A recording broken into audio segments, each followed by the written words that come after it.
प्रिय बच्चों नमस्कार। 7वीं की हिंदी की कक्षा में आपका हार्दिक स्वागत है। बच्चों आज मैं आपको आपका 5वां पाठ हार की जीत कहानी पढ़ाने जा रही हूँ। इस कहानी के लेखक हैं श्री सुदर्शन और यह हिंदी में उनकी पहली कहानी है। तो आइए कहानी पढ़ना शुरू करते हैं। माँ को अपने बेटे और किसान को अपने लहलहाते खेत देखकर जो आनंद आता है वही आनंद बाबा भारती को अपना घोड़ा देखकर आता था। वह घोड़ा सुंदर तथा बड़ा बलवान था, अर्थात बहुत शक्तिशाली था। बाबा भारती उसे सुल्तान कहकर पुकारते, खुद दाना खिलाते और देख देख कर प्रसन्न होते थे। वे गांव से बाहर एक छोटे से मंदिर में रहते और भगवान का भजन करते थे। सुल्तान के बिना जीना उनके लिए बहुत ही कठिन था।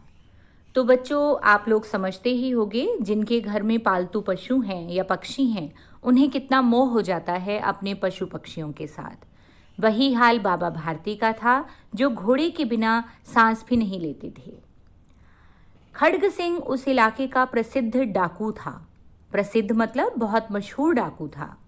लोग उसका नाम सुनकर कांपते थे। धीरे धीरे सुल्तान की कीर्ति उसके कानों तक भी पहुंची, यानी सुल्तान का यश जो था उसके कानों तक पहुंचा। उसका मन उसे देखने के लिए अधीर हो उठा, व्याकुल हो उठा। वह एक दिन दोपहर के समय बाबा भारती के पास पहुंचा और नमस्कार करके बैठ गया। कहो इधर कैसे आ गए? सुल्तान की चाह खींच लाई। विचित्र जानवर है, देखोगे प्रसन्न हो जाओगे। मैंने भी बड़ी प्रशंसा सुनी है। उसकी चाल तुम्हारा मन मोह लेगी। कहते हैं देखने में भी बड़ा सुंदर है। क्या कहना, जो उसे एक बार देख लेता है उसके हृदय पर उसकी छवि अंकित हो जाती है। इच्छा तो बहुत दिनों से थी लेकिन आज आ सका। बाबा भारती और खड्ग सिंह अस्तबल में पहुंचे।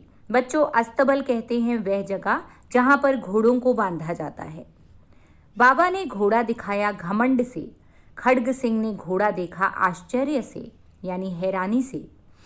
कुछ देर तक आश्चर्य से चुपचाप खड़ा रहा। उसके हृदय में हलचल होने लगी। बालकों की सी अधीरता से बोला, परंतु बाबा जी इसकी चाल न देखी तो क्या देखा? बाबा जी भी मनुष्य ही थे। अपनी वस्तु की प्रशंसा दूसरे के मुख से सुनने के लिए उनका हृदय अधीर हो गया, व्याकुल हो गया। घोड़े को खोलकर बाहर ले गए। घोड़ा वायु वेग से उड़ने लगा। बच्चों इसका अर्थ है कि घोड़ा हवा की गति से तेजी से भागने लगा। उसकी चाल देखकर खड्ग सिंह के हृदय पर सांप लौट गया। बच्चों सांप लौट जाना एक मुहावरा है जिसका अर्थ होता है ईर्ष्या करना। वह डाकू था।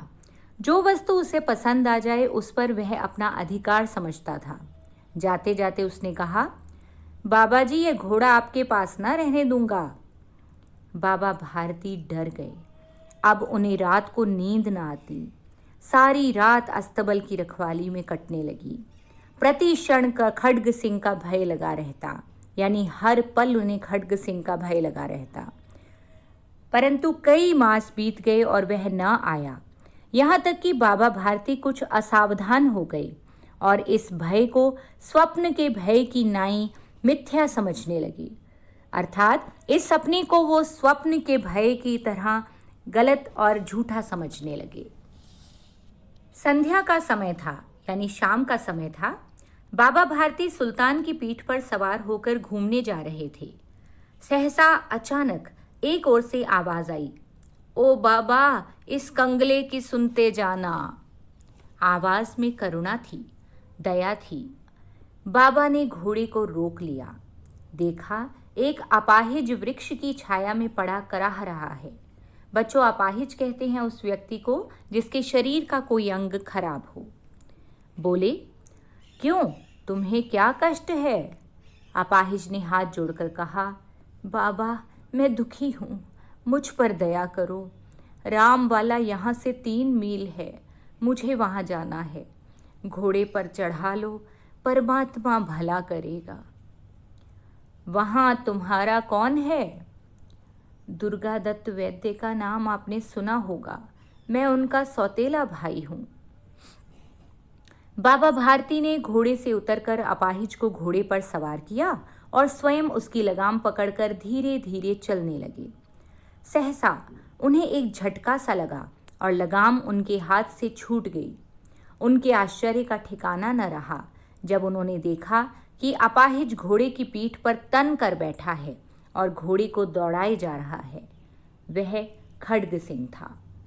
बच्चों, आश्चर्य का ठिकाना न रहना भी एक मुहावरा है जिसका अर्थ होता है बहुत हैरान होना। अब जो व्यक्ति अपाहिज के रूप में बाबा भारती को मिला वह कोई और नहीं बल्कि डाकू खड्ग सिंह था।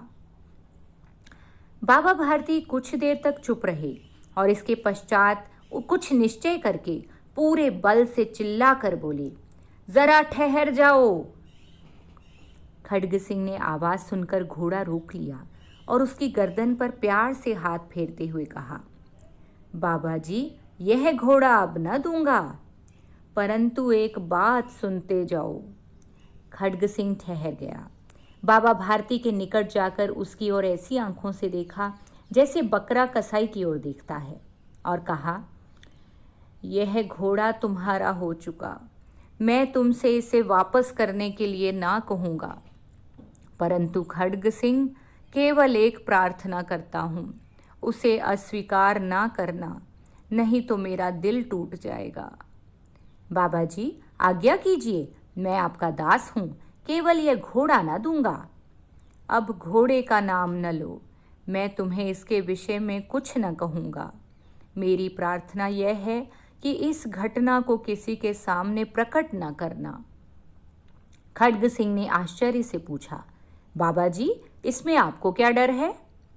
सुनकर बाबा भारती ने उत्तर दिया, लोगों को यदि इस घटना का पता चल गया तो वे किसी गरीब पर विश्वास न करेंगे। बाबा भारती चले गए, परंतु उनके शब्द खड्ग सिंह के कानों में उसी प्रकार गूंज रहे थे। सोचता था, कैसे ऊंचे विचार हैं, कैसा पवित्र भाव है, मनुष्य नहीं देवता है। बच्चों, बाबा भारती के इस व्यवहार ने खड्ग सिंह के हृदय को भी हिला कर रख दिया। रात के अंधेरे में खड्ग सिंह बाबा भारती के मंदिर में पहुंचा। चारों ओर सन्नाटा था। सन्नाटा मतलब कोई भी आवाज नहीं थी। खड्ग सिंह सुल्तान की बाग पकड़े हुए था। वह धीरे धीरे अस्तबल के फाटक पर पहुंचा। फाटक खुला पड़ा था। खड्ग सिंह ने आगे बढ़कर सुल्तान को उसके स्थान पर बांध दिया और बाहर निकलकर सावधानी से फाटक बंद कर दिया। इस समय उसकी आंखों में नेकी के आंसू थे। बच्चों, बाबा भारती के मधुर और सरल व्यवहार ने डाकू खड्ग सिंह के हृदय को भी पिघला दिया और उसने आकर वह घोड़ा उन्हीं के अस्तबल में बांध दिया। रात्रि का तीसरा पहर बीत चुका था। चौथा पहर आरंभ होते ही बाबा भारती ने अपनी कुटिया से बाहर निकलकर ठंडे जल से स्नान किया। उसके पश्चात अस्तबल की ओर बढ़े, परंतु फाटक पर पहुंचकर उनको अपनी भूल प्रतीत हुई, अपनी भूल महसूस हुई कि मेरा घोड़ा तो यहाँ है नहीं, फिर मैं यहाँ क्यों जा रहा हूँ। घोड़े ने अपने स्वामी के पांवों की चाप को पहचान लिया और जोर से हिनहिनाया। बच्चों, घोड़े का जो स्वर है बोलने का, उसे हम हिनहिनाना कहते हैं। अब बाबा भारती आश्चर्य और प्रसन्नता से दौड़ते हुए अंदर घुसे और अपने घोड़े के गले से लिपट कर इस प्रकार रोने लगे मानो कोई पिता बहुत दिन के बिछड़े हुए पुत्र से मिल रहा हो। बार बार उसकी पीठ पर हाथ फेरते, बार बार उसके मुंह पर थपकियां देते, यानी लाड से उसका मुंह थपथपाते। फिर वे संतोष से बोले, अब कोई गरीबों की सहायता से मुंह नहीं मोड़ेगा। तो देखा बच्चों, इस कहानी से आपको शिक्षा क्या मिली? यदि हम अपना व्यवहार अपने शत्रु के प्रति भी नम्र और सरल रखेंगे तो एक न एक दिन उसका हृदय भी अवश्य पिघलेगा, उसे भी अपनी गलती का एहसास जरूर होगा। बच्चों, उम्मीद करती हूँ आपको ये कहानी हार की जीत अच्छी तरह से समझ आ गई होगी। इसका अभ्यास आप नीचे डिस्क्रिप्शन में पा सकते हैं और यदि इसी प्रकार अपनी कक्षा से जुड़े हुए वीडियो देखना चाहते हैं तो मेरे चैनल को सब्सक्राइब करना मत भूलिएगा और बेल आइकन दबाइए ताकि जब भी मैं कोई नया वीडियो पोस्ट करूं, आप तक उसकी सूचना तुरंत पहुंच सके। इसी प्रकार मन लगाकर पढ़ते रहिए और जीवन में आगे बढ़ते रहिए। धन्यवाद।